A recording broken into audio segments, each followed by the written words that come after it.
नमस्कार।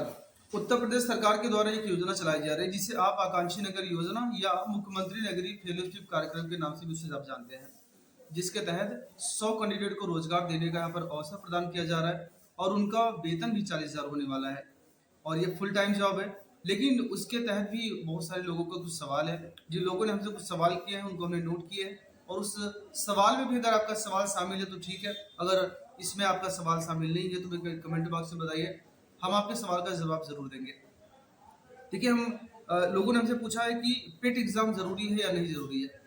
फिर एक ने पूछा है कि इसमें वेतन और भत्ता क्या होने वाला है? उम्र क्या होगी?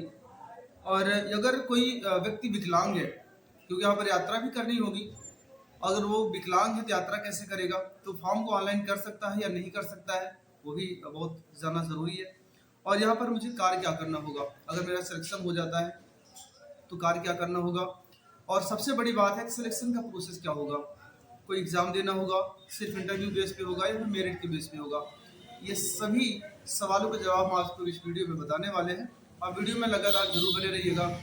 किसी वीडियो को किसी भी पॉइंट पर आप बिल्कुल मिस मत करिएगा। चलिए हम बिना देरी के स्टार्ट करते हैं वीडियो को। सबसे पहली बात, पेट का एग्ज़ाम। देखिए इसमें पेट का एग्ज़ाम बिल्कुल ज़रूरी नहीं है। इसमें कुछ नहीं मांगा गया है कि आपको कोई एग्ज़ाम देना है, नहीं देना है। दूसरा सवाल है वेतन और भत्ता। देखिए आपका जो वेतन होने वाला है वो होगा 40,000 रुपये और आपको भत्ते भी दिए जाएंगे, जैसे कि आपको रहने के लिए मकान की जो सुविधा है वो सरकार के द्वारा दी जाएगी। यात्रा भत्ता भी आपको दिया जाएगा और आपके स्वास्थ्य संबंधी जो भी चीज़ें होंगी वो सरकार उसका निर्वहन करेगी। और दूसरी तीसरी बात है, उम्र की बात की गई है। देखिए आपकी जो मिनिमम एज 18 साल और मैक्सिमम एज आपकी 40 साल यहाँ पर रखी गई है। और ये जो 40 साल एज रखी गई है ना, वो 26/12/2023 को आपकी एज 40 साल होनी चाहिए, उससे ज़्यादा नहीं होनी चाहिए।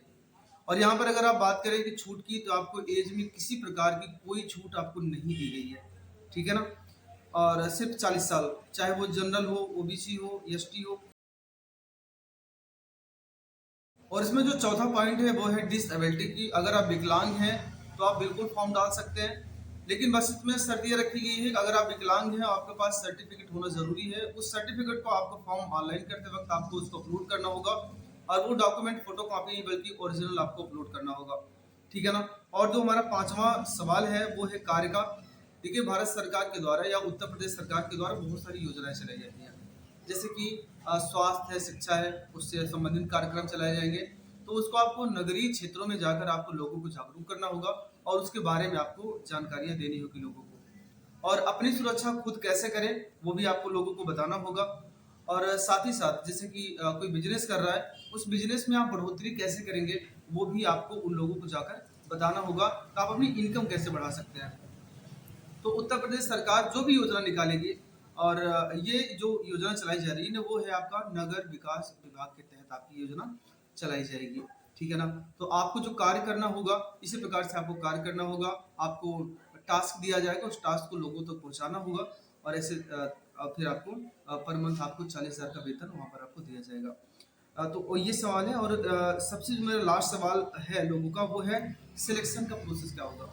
देखिए सिलेक्शन का जो प्रोसेस है वो बहुत ही सिंपल है। पहला, आपके ग्रेजुएशन के बेस पर आपका मेरिट बनेगी, उसमें अंक आपको दिए जाएंगे। आपका इंटरव्यू होगा, उसके बेस पर आपको अंक दिए जाएंगे। वो कैसे होगा वो समझ लीजिए। मान के चलिए आप ग्रेजुएशन में, और ध्यान रखिएगा 60% से एबव भी आपका होना चाहिए। अगर आप उसके नीचे हैं तो आप फॉर्म को ही नहीं अप्लाई कर पाएंगे। तो ग्रेजुएशन में आपका 60% से ऊपर होना चाहिए। तो ग्रेजुएशन में अगर आप 60%, 60% लेकर 70% के बीच में है तो आपको 15 अंक दिए जाएंगे। और अगर आप ग्रेजुएशन में 70% से ऊपर हैं तो आपको 20 अंक दिए जाएंगे। वहीं पर अगर आप पोस्ट ग्रेजुएट है, जैसे मान चलिए कि आपने एमए, एमएससी या एमकॉम आपने कर रखा है, ठीक है ना। और लेकिन ध्यान रखें कि उसमें भी आपका 60% से ऊपर है, तब आपको 25 अंक एक अलग से दिया जाएगा, जिसमें आपको बहुत बहुत मदद मिलेगी सिलेक्शन प्रोसेस में, ठीक है ना। चलिए हम आगे की तरफ बढ़ते हैं और आपको एक चीज़ दिखा देते हैं कि इनमें से जो सब्जेक्ट दिए गए हैं वो, उसमें आपका सब्जेक्ट होना बहुत ज़रूरी है।